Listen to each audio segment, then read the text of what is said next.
मुझे ऐसा लगता है कि वो नहीं चाहते कि कमज़ोर वर्गों में कोई इंडिपेंडेंट वॉइस खड़ी हो।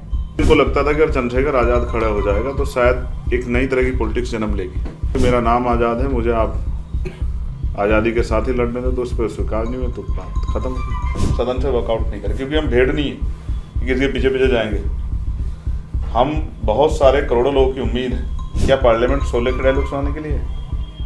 आज की जो चर्चा है उसकी शुरुआत मैं कुछ आंकड़ों से करूंगा। Bharatiya Janata Party 1.5 lakh vote, Samajwadi Party 4,10,000 vote, Bahujan Samaj Party 4,99,000 vote. ये जो आंकड़े मैं अभी बता रहा हूँ ये हाल ही में हुए चुनाव में नगीना लोकसभा क्षेत्र में इन पार्टियों के हार के मार्जिन है, और इनको इतने फासले से शिकस्त देने वाले आज़ाद समाज पार्टी के अध्यक्ष, पहली बार के सांसद चंद्रशेखर आज़ाद आज हमारे साथ मौजूद हैं। धन्यवाद चंद्रशेखर जी, आपका स्वागत है। धन्यवाद। 2017 के सहारनपुर आंदोलन से सुर्खियों में आने वाले चंद्रशेखर सहारनपुर के छुटमुलपुर गांव से आते हैं। एक साधारण परिवार से हैं। इनके पिताजी स्कूल में टीचर हुआ करते थे, और स्कूल और कॉलेज में दलितों के साथ होने वाले व्यवहार से उत्तेजित होकर इन्होंने 2007-8 में एक सामाजिक संस्था जिसका नाम है भीम आर्मी, उसकी स्थापना की, जो कि शुरुआत में जिसने पाठशालाएं खोली सहारनपुर में और बच्चों को पढ़ाया, और वहाँ से जो है वो दलितों के छोटे मोटी जो समस्याएं थी उनका समाधान करने से जो सामाजिक एक आंदोलन इन्होंने शुरू किया, वो आज आज़ाद समाज पार्टी बन के उभरा है और अब वो संसद में पहुंच चुके हैं। ये सफ़र हालांकि आसान नहीं रहा, कई बार जेल गए। रासुका में तो लगभग 1 साल जेल में रहे, पुलिस की लाठियां खाई, पिछले साल बंदूक की गोली भी खा ली, और अब जब ये संसद में पहुंचे हैं तो कई हलकों में ये चर्चा है कि बहुजन मूवमेंट को आगे ले जाने में चंद्रशेखर जी की अहम भूमिका हो सकती है। तो चंद्रशेखर जी, पहले तो मैं आपसे ये पूछना चाहूँगा कि नगीना लोकसभा सीट में जो ऐतिहासिक जीत आपने दर्ज की है वो कैसे संभव हो पाया, उसके लिए कितनी मेहनत करनी पड़ी, आपने क्या क्या किया? तो मैंने सभी पार्टियों से बात की थी जो विपक्ष में, आज के विपक्ष में, ये हम मिलके पार्लियामेंट का इलेक्शन लड़ते हैं, और मैंने उनसे कहा कि मैं 1 सीट लड़ूंगा, इससे ज़्यादा नहीं लड़ूंगा, बाकी जगह सब जगह मैं आपकी जाके मदद करूँ। और वो फर्स्ट फेज में है तो बाकी 6 फेज मिलेंगे मुझे आपकी मदद करने के लिए। तो उनको मेरा जो प्रस्ताव था अच्छा नहीं लगा, उन्होंने मुझे ना कर दिया। फिर मुझे लगा कि अगर अब मैं इस चुनाव को नहीं लड़ पाया मजबूती से, तो चाहे वोट कितना भी मिले, हार जीत की बात नहीं थी, तो ये हो जाएगा कि मैं लड़ नहीं सकता। और एक सवाल था मेरे ऊपर जब टाइम्स मैगजीन में मेरा नाम आया कि भाई 100 इमर्जिंग लोगों में मेरा नाम है, भारत में से एक आदमी का, तो मुझे उस खुद को साबित भी करना। तो हम जनता के बीच में गए और मैंने खुद कीर्तिमान भाई 700 से ज़्यादा गांव कवर किए। मैं सुबह 7:30-8 बजे निकलता था और रात को 4 बजे, 5 बजे, पौने 6 बजे तक आता था, क्योंकि जो चुनाव का समय था वो रमज़ान का भी समय था, तो वो लोग जागते भी रहते थे। तो ऐसे 700 के लगभग गांव मैंने कवर किए, 1200 के लगभग टोटल गांव हैं। और फिर हमारी टीम ने, जो देश भर से हमारे साथी जो काम कर रहे हैं वो आए, उन्होंने वहाँ मोर्चा संभाला, और हमने जनता से जाके यही कहा कि आपने सबको मौका दिया, एक मौका आप हमारे कार्य के आधार पर हमें भी दो। वहाँ 3-3 राष्ट्रीय पार्टी लड़ रही थी और अलायंस भी लड़ रहे थे, एनडीए अलायंस, इंडिया अलायंस और बीएसपी भी। तो जनता ने हमारी बात को और हमारे संघर्ष को सराहा और हमें वोट दिया। और क्योंकि चुनाव लड़ने में भारतीय राजनीति में आज बहुत पैसों की ज़रूरत है, लोकतंत्र भारत का महंगा हो गया है, तो हम 1 वोट और 1 नोट मान्यवर काशीराम साहब का जो फॉर्मूला है उसके आधार पर लड़े। गांव में जाते थे केतली लेके और लोगों से अपील करते थे कि हमारे चुनाव निशान में वो जो अगर वोट देना चाहते तो नोट भी दें। तो हमारे तेल का खर्चा वहाँ से निकलता था, खूब पैसे भी इकट्ठे हो जाते थे कि पूरे दिन का तेल का खर्चा निकल जाता था। लेकिन जब इलेक्शन अनाउंस हुआ तो वो भी बंद हो गया कि आप ऑनलाइन पैसे तो ले सकते हैं लेकिन कैश नहीं ले सकते, तो वो भी बंद हो गया, तो नुकसान भी हुआ। लेकिन फिर भी देश भर से जो हमारे भीम आर्मी आज़ाद समाज पार्टी के साथी, उन्होंने थोड़े थोड़े पैसे जुटा के मुझे चुनाव लड़ाया। और जब 4 तारीख को परिणाम आया तो, लेकिन चुनाव के जिस दिन चुनाव वोट पड़ गए थे, दूसरे दिन बाद हमने जब पूरा रिसर्च किया तो हमें ये आइडिया था।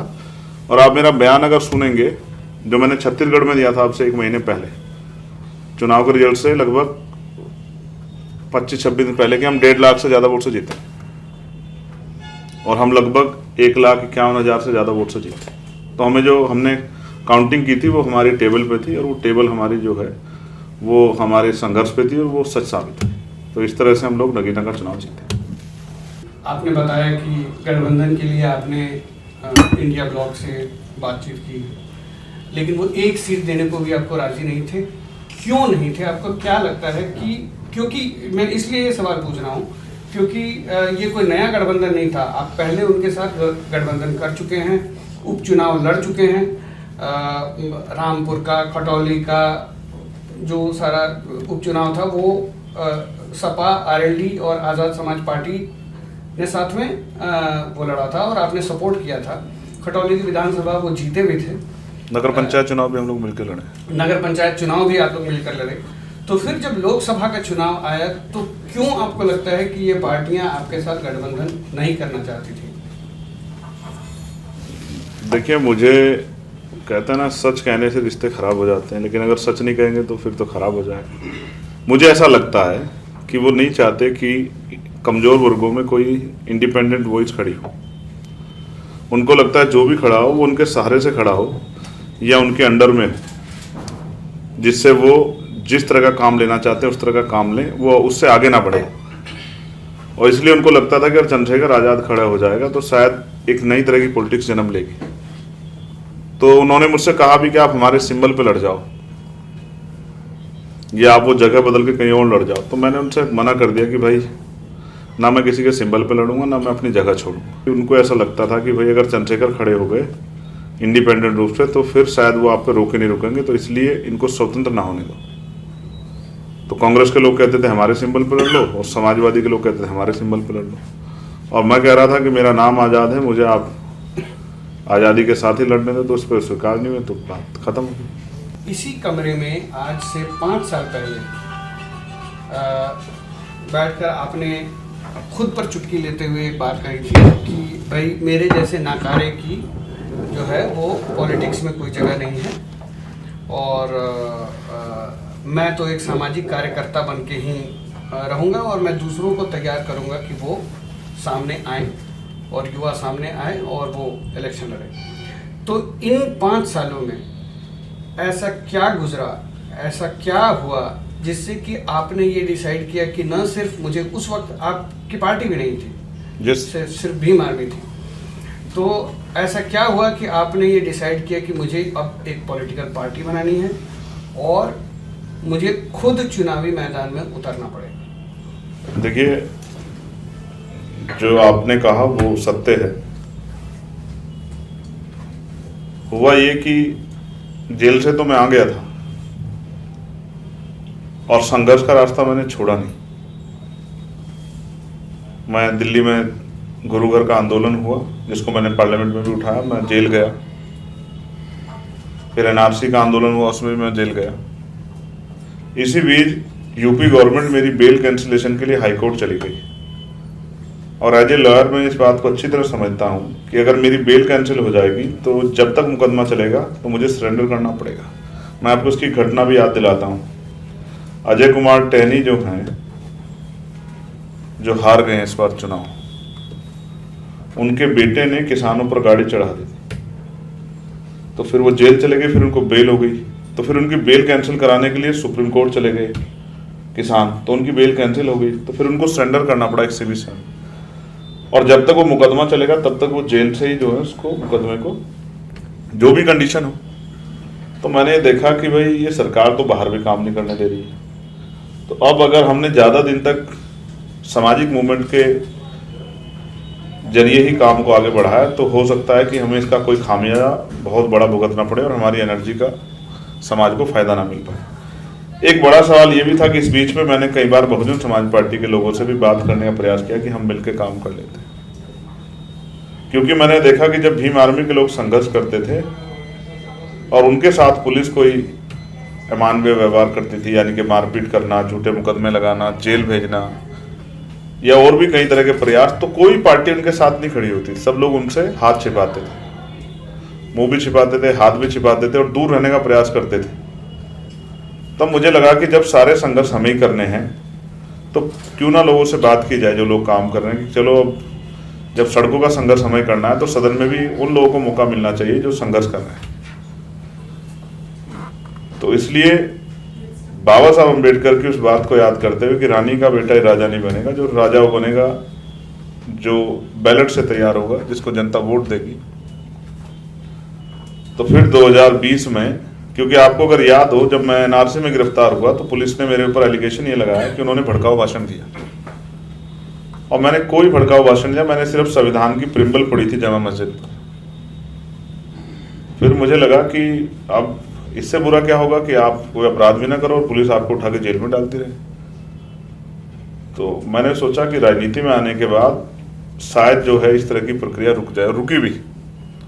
तो इसलिए हमने अपने साथियों से विचार किया, तो राजनीतिक दल बनाया, और राजनीतिक दल के जरिए, क्योंकि जो समस्या हम हल करना चाहते हैं वो बिना ताकत के नहीं हो सकती, ताकत सत्ता में है।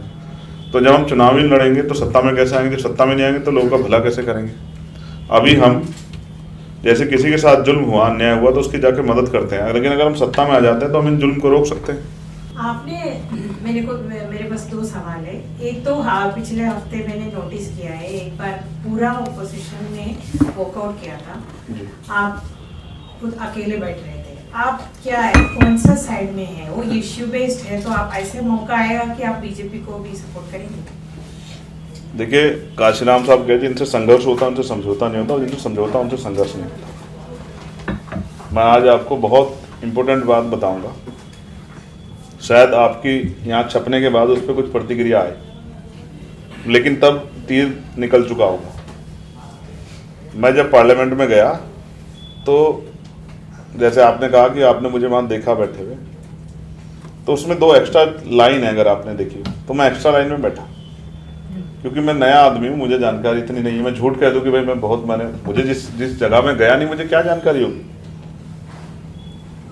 तो मैंने सोचा कि ये जो साथी हमारे हैं, जो विपक्ष अपने आप को कह रहे हैं, तो ये मुझसे कहेंगे कि भाई आप भी हमारे साथ आके बैठे, आप भी हमारे साथी हो, आप भी भाजपा के खिलाफ लड़ रहे हैं, हम भी लड़ रहे हैं, चलो ठीक है, चुनाव खत्म हो गया, अब हम साथ मिलकर काम करते हैं। लेकिन 3 दिन वहाँ बैठे रहने के बाद ही मैंने महसूस किया कि इस बात की किसी को फर्क नहीं पड़ रही कि चंद्रशेखर वहाँ बैठे। फिर स्पीकर का इलेक्शन था,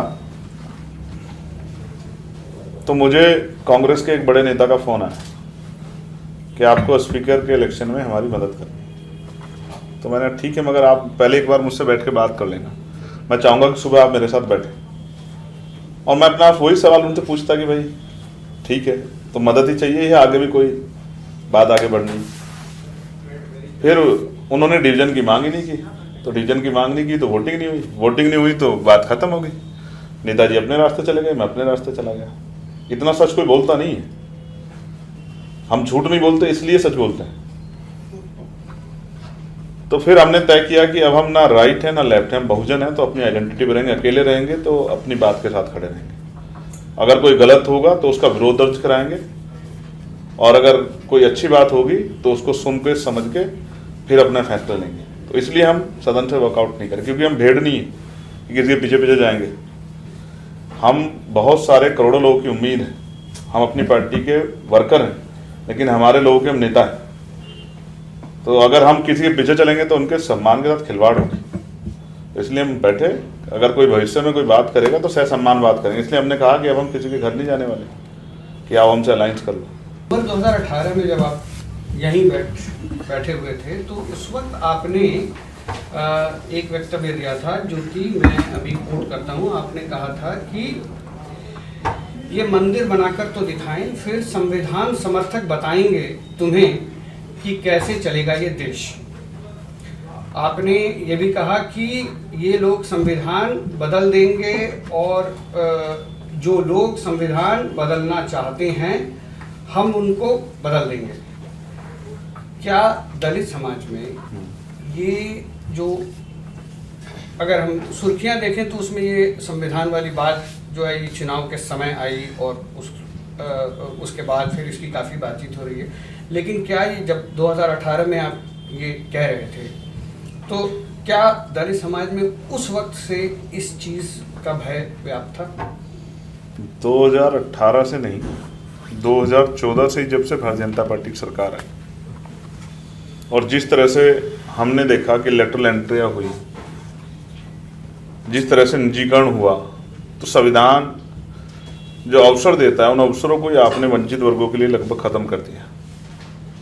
तो ये चिंता तो, क्योंकि भारतीय जनता पार्टी को का जो कैडर बेस है, जो उनकी जो थिंक टैंक है आरएसएस, उसकी सोच तो लंबे समय से रही। पहले दिन से उन्होंने संविधान को स्वीकार नहीं किया। आज वो भले ही कुछ भी कहें, समय के साथ बदलाव होता है और बदलना पड़ेगा, जब क्योंकि आप देख रहे हो कि एक बहुत बड़ा वर्ग संविधान के समर्थन में खड़ा है। तो कभी आरएसएस और भारतीय जनता पार्टी संविधान के समर्थन में थी नहीं। अब तो बदली बदली सी भारतीय जनता पार्टी दिखाई देती है। और ये भी देखना पड़ेगा कि क्या भारतीय जनता पार्टी वही हार्डकोर भारतीय जनता पार्टी है? तो ऐसा लगता है कि नहीं। अपर कास्ट ओरिएंटेड भारतीय जनता पार्टी में हम बैकवर्ड के लीडर भी हैं, हारने के बाद भी डिप्टी चीफ मिनिस्टर बनाए जा रहे हैं, और आज अपनी आइडेंटिटी को भी बैकवर्ड के लोग वहां कह पा रहे हैं, यानी कि भारतीय जनता पार्टी ने बहुत सारे बदलाव किए। तो इसलिए मेरा ये मानना है कि ये भय तो भारतीय जनता पार्टी के शासन में, सत्ता में आने से ही बन गया था, और यही भय था जिसकी वजह से 2019 का अलायंस हुआ उत्तर प्रदेश में। वो अलग है कि वो अलायंस परवान नहीं चढ़ पाया, क्योंकि राजनीति में उतने सक्रिय उस समय नहीं थे, और बहन जी ने एक ऑर्डर अपने यहाँ से दे दिया था अलायंस के साथ ही, जबकि हमने अलायंस का समर्थन किया कि भीम आर्मी का कोई भी जो वर्कर है, लीडर है, वो हमारे मंच पे नहीं आएगा। इवन अगर आपको याद हो कि सहारनपुर में उनकी रैली हुई फर्स्ट, और वहाँ मेरे पोस्टर दिखाए गए, तो उन्होंने उसका बहुत बड़ा विरोध भी दर्ज कराया, मेरठ में भी। तो हमारे लोगों ने कहा ठीक है, मैंने उनसे कहा कि वोट ही तो देनी, क्या जरूरत है मंच पर जाने की। तो हम उस तरह से सक्रिय नहीं थे, लेकिन हम अपना काम तो लगातार कर ही रहे थे। तो इसी तरह से मैं मानता हूं कि ये भय 2014 शुरू हुआ, और 2024 उसकी अति थी कि उस अति ने एक सामूहिक रूप से एक ऐसा जो है विचार विकसित किया कि भारतीय जनता पार्टी को रोकना ही पड़ेगा, और अयोध्या उसका बहुत बड़ा उदाहरण है। अगर अयोध्या में भारतीय जनता पार्टी हारती है, या बनारस में प्राइम मिनिस्टर इतने कम वोट से जीतते हैं, या टीवी सीरियल के राम जो हैं मेरठ में बहुत कम वोट से जीतते हैं, तो आप समझिए कि धर्म के आधार पर आगे राजनीति में कामयाब होना आसान काम उत्तर प्रदेश में नहीं। इसी बार वो सारी बातें विपक्ष ने बोली जो माननीय काशीराम साहब 40 साल पहले बोला करते थे। जैसे आपने विपक्ष की पार्टियों के नेताओं के मुंह से सुना कि भाई मीडिया में आपके लोग कितने हैं, बैकवर्ड के लोग, शेड्यूल कास्ट के लोग। ये भी सवाल आया कि ब्यूरोक्रेसी में कितने हैं, जुडिशरी में कितने हैं। ये सारे सवाल आए जिसको काशीराम साहब अपने भाषण में कोट करते थे, और ये कहते जिसकी इतनी संख्या वाली उसकी इतनी हिस्सेदारी। उस तरह से नहीं कह पाए, कॉपी हो जाता। उन्होंने कहा जिसकी इतनी आबादी उतना हक। तो आप समझिए कि ये वही आइडियोलॉजिकल वो थी, लेगेसी थी, या वो जो है उसको जो है कंटिन्यू करने की एक चलन था, जिसने जो है विपक्ष को कामयाब किया। और ये आप तब इसको समझिए कि 93 में राम मंदिर की लहर में अगर भारतीय जनता पार्टी उत्तर प्रदेश में सिमट जाती है, तो ये बिल्कुल कुछ उसके आसपास ही है। तो उस समय काशीराम साहब विचार के आधार पर लीड कर रहे थे। भले इन दलों ने हमें मदद नहीं की, लेकिन हमने अपनी जिम्मेदारी को अदा किया, और उसके परिणाम धरातल पर है। मैंने कहा भी, मीडिया के साथियों से भी कहा कि विपक्ष का एक साथी खड़ा होकर बताए कि क्या वो बिना अम्बेडकरवादियों के वोट के जीता है क्या। अगर कोई विपक्ष का एक साथी ऐसा हो, किसी भी लोकसभा जीता हुआ, तो हाथ खड़ा करके बताए, तो शायद किसी के अंदर हिम्मत नहीं बन पाई कि वो जवाब दे सके, क्योंकि पर्दे के पीछे तो सभी लोगों ने मदद मांगी हमसे। अब बहुत सारे नए नेता आपके चुनाव जीतने के बाद पार्टी ज्वाइन करना चाह रहे हैं, और कुछ लोग थोड़े इनसिक्योर हैं कि अब नए बड़े नेता आ जाएंगे तो जो पहले से मिशन से जुड़े हुए हैं उनको निगलेक्ट ना किया जाए। इसको आप कैसे बैलेंस करेंगे? नहीं, ये हमारी पार्टी किसी एक, आप फिर इसको प्रमाणिकता भी करोगे, किसने आपसे सवाल कहा है? अगर आप ये बात कहते हो तो आपको प्रमाण देना पड़ेगा। अगर आप अपने मुंह की बात कहना चाह रहे हो तो आप कह सकते हो, ये राइट आपको है कि दलों में नए लोग आते हैं तो पुराने लोगों के अमित हमारे शुरुआत के साथी हैं। अब देखिए आज मेरे साथ आपके स्टूडियो में बैठे हैं, तो इसका मतलब ये है कि मैंने पुराने किसी साथी को नहीं छोड़ा। लेकिन मैं आपको कुछ कहता हूं, हमारे लिए राजनीति सुख सुविधा का अवसर नहीं है, और हेलीकॉप्टर हवाई जहाज में घूमने का या उनमें बैठने का शौक हम लोग नहीं रखते। हम राजनीति इसलिए कर रहे हैं क्योंकि आज भी हमारी बात को कोई जिम्मेदार से नहीं उठाता। हमने सबके भाषण सुने हैं, पार्लियामेंट में जहां सवाल पूछने चाहिए थे सरकार से कि वो बताएं कि इन वर्गों के हालात का जिम्मेदार कौन है, वहां एक दूसरे से बड़े हंसी मजाक हो रहे थे। तो उधर से कहता था डरो मत डराओ मत, और दूसरा उधर से कह रहा था मौसी अभी तो पार्टी सांस ले रही है। शोले के डायलॉग सुनाए जा रहे थे। क्या पार्लियामेंट शोले के डायलॉग सुनाने के लिए? आप समझो ना क्या हो रहा है। पक्ष भी आप है विपक्ष भी आप है, तो फिर भाई फिर तो मेरे जैसे लोगों को तेजी से बोलना चाहिए कि हमारे लोग समझ आए। मैं फिर आपसे कह रहा हूँ, हमारी पार्टी में सभी का सम्मान है, और पुराने जो लोग हैं जिन्होंने काम करके यहाँ पे आए, आप आज ही मैं उन सबको एक बड़ी माला जो मैं खुद नहीं पहनता उनको पहना के आया, जितने हमारे कोर कमेटी के लोग थे, क्योंकि उन्होंने बहुत मेहनत की थी। तो ऐसा नहीं होता है, घर के पुराने लोग पुराने ही रहते हैं। नया 9 दिन पुराना 100 दिन। It's not about your party. As a new MP, whose speech you thought, आप कौन सा भाषा आपको ज्यादा लगा, अच्छा लगा कि इनमें से किसका भाषण? प्रधानमंत्री का या leader of opposition? As a new MP, मैंने दोनों के भाषण को सुना,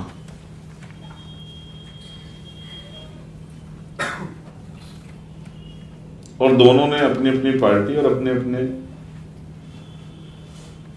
एजेंडों पे अपने अपने विषयों पे बात की, लेकिन मुझे सबसे ज्यादा अच्छा भाषण अपना ही लगा।